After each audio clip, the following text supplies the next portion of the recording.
Bonjour à tous. Donc aujourd'hui 7 juin 2024. Donc un petit tour sur les hausses pour voir où en sont les abeilles. Il y a eu un petit creux fin mai. Et là le 7 juin, je vois que ça repart bien. On voit que les abeilles rentrent du nectar. Un petit peu de pollen aussi pour l'élevage. On voit qu'il y a du monde dans les hausses. Donc c'est un bon présage pour remplir les hausses. Donc sur quoi elles travaillent en ce moment? Eh bien elles ont le tilleul qui commence au mois de juin. Il y a du trèfle blanc si on regarde bien partout, on appelle le trèfle rampant. La ronce commence à s'ouvrir. Il y a toujours des boutons d'or. Elles vont dessus, n'oubliez pas, vous voyez de temps en temps des abeilles qui ramènent du pollen, sans doute un peu de nectar aussi. Mais bon, c'est principalement la ronce et le trèfle en ce moment, et les tilleuls, s'il y en a dans votre secteur. Alors un petit arbuste bien mellifère, la bourdaine, donc c'est des toutes petites fleurs, mais elles adorent ça, elles sont beaucoup dessus. C'est un petit arbrisseau qui fait 2-3 mètres, qui pousse un peu dans les sous-bois, dans les zones humides. Alors une plante qui est très mellifère et qu'on ne parle pas souvent, c'est l'angélique sauvage. Ça pousse sur le bord des talus, etc. Et sur les talus. Ça ressemble à une carotte sauvage un peu. C'est une ombellifère. Si vous en voyez, vous cassez un petit peu, ça sent vraiment très fort l'angélique. Vous cassez une petite feuille. Eh bien, les abeilles l'ont repéré avant vous et elles adorent ça. Elles y vont de très bonne heure le matin, essayer d'être avant les autres insectes. Malheureusement, les communes n'aiment pas ces plantes-là, ils trouvent que ça fait sale, donc ils passent la machine et ils broient tout. Peut-être qu'un jour on va comprendre qu'on peut tailler de chaque côté de la route pour la sécurité des voitures, mais c'est pas franchement utile d'aller couper tout jusqu'en haut des talus et sur le dessus des talus. Peut-être qu'un jour, je sais pas, ça passera par l'Europe ou par je sais pas quel système, mais il va falloir interdire de raser les talus, de les tondre comme des pelouses. Vous vous rendez compte un petit peu les milliers et les milliers et les milliers d'hectares que ça représente, les bas-côtés, si on les laisse fleurir, qu'on les fasse au mois de fin septembre pour redonner un petit coup, comme on dit, de propre.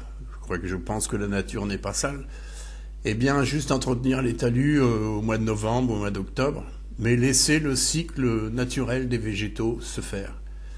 Donc en France, il doit y avoir vraiment des prises de décision par les maires pour éviter de couper tous ces talus.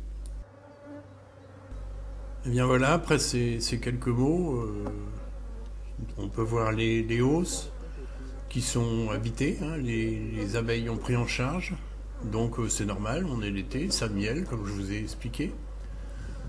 On va voir en deuxième sujet, dans une minute ou deux, on va voir deux ruches qui ont essaimé. Donc il n'y avait plus de reines, il n'y avait plus de pontes, il n'y avait plus rien du tout, voire plus beaucoup d'abeilles.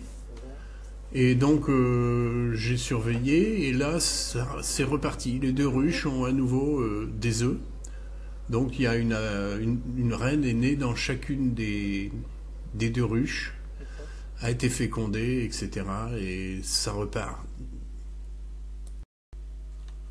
Et voilà, donc je ferme celle-ci. On a vu que ça travaille gentiment. Je vous rappelle que le châtaignier c'est fin juin. Donc il faut surveiller pour faire de la place, parce que quand ça arrive, le châtaignier en Bretagne, quand ça fleurit, ça peut vous remplir une hausse en 15 jours de temps à bloc. Donc il va falloir surveiller la fin du mois pour éventuellement mettre une deuxième hausse quand on voit déjà que ça commence à se remplir. On a aussi en Bretagne la chance d'avoir de bonnes galettes, pour ceux qui connaissent la Bretagne, les galettes de sarrasin. Et donc pour avoir des galettes de sarrasin, eh bien certains cultivateurs plantent du sarrasin. Donc ça se plante fin mai et ça se récolte fin septembre, on va dire, en gros. Donc ça fleurit à une saison où il y a un trou de mielé. Et ça fleurit en même temps que le châtaignier. Alors malheureusement, ce que je ne peux pas partager avec vous, c'est le parfum. Le parfum des nectars qui sont toutes fleurs comme ça, là, au mois de juin, ça commence vraiment à sentir très très bon. Donc voilà, on ne va pas visiter ailleurs, on laisse les abeilles tranquilles, ça évite de les rendre agressives. Moi je visite pas le corps, quand je vois que ça travaille là-haut, c'est que ça va en dessous. Donc je ferme et on va aller voir 2 ruches qui ont essaimé pour voir ce qu'elles sont devenues. Donc vous allez voir, il n'y a plus grand monde et surtout il n'y avait plus de reines. Donc qui dit plus de reines, plus d'œufs, plus de couvains, plus rien. Allez, on va aller voir ça tout de suite.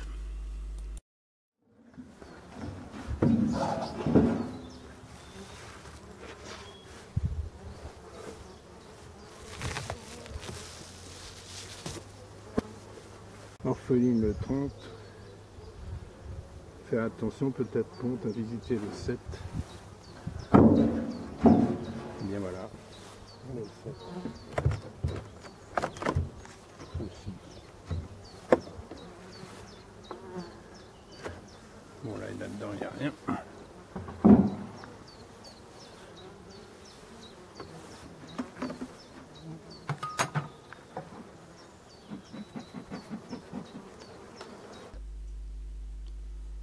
Donc voilà la première ruche qui a essaimé il y a un mois à peu près. C'était une belle colonie, j'ai pas pu récupérer les singes, j'étais pas là. Donc elle est partie dans la nature, les singes sont partis, c'est bien aussi, ça repeuple un peu les campagnes.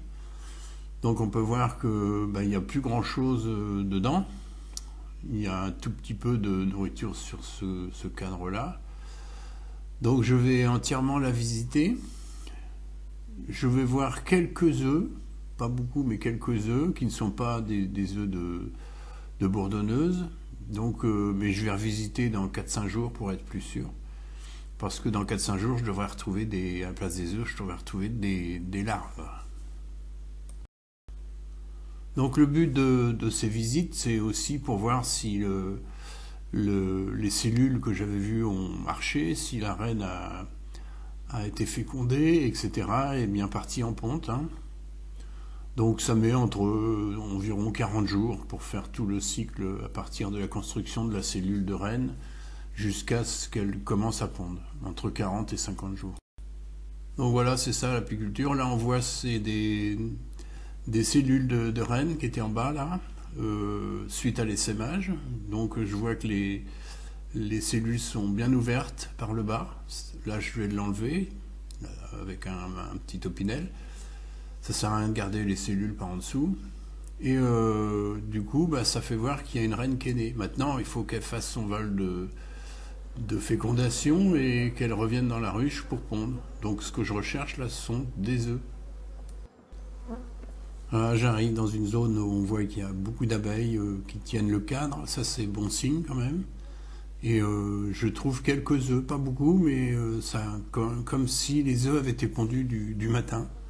Donc c'est un bon signe. On voit que les cadres sont bien propres, c'est-à-dire que les abeilles ont préparé les zones de ponte pour la future reine.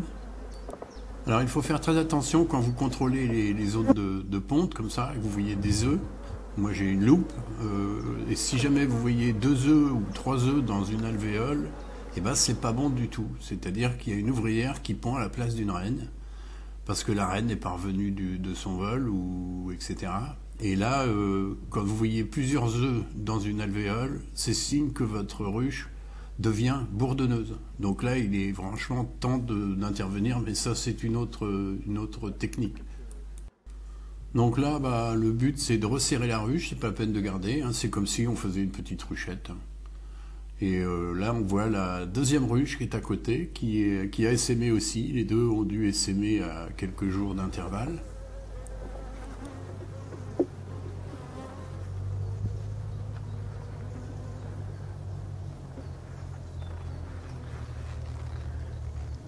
Je crois que j'avais vu des œufs là-dessus. Ils tiennent bien le cadre. Ça, c'est un bon signe. J'avais vu des œufs qui avaient 2 jours ou 3 jours. Et un jour. C'est bien pondu.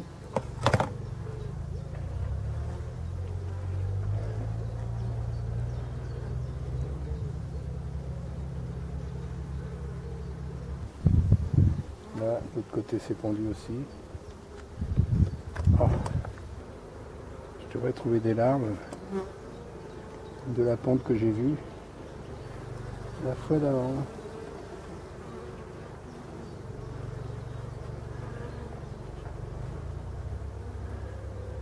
Donc je souffle toujours. Moi. Et bien voilà.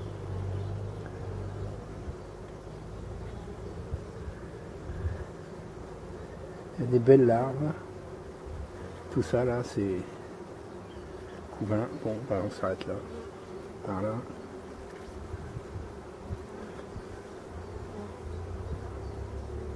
Ah ouais.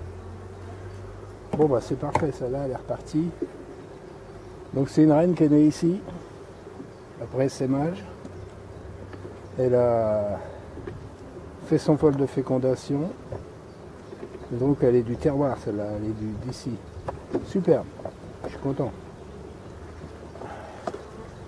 Donc ce sera une jeune reine pour 2025.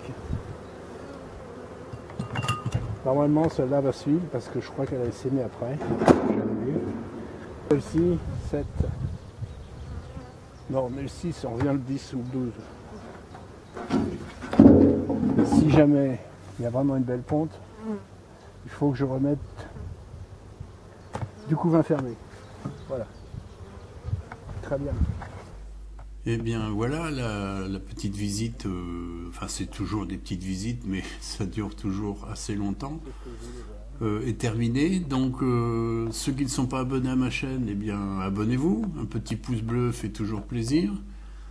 N'oubliez pas d'activer la petite cloche en haut à droite pour recevoir les nouvelles vidéos.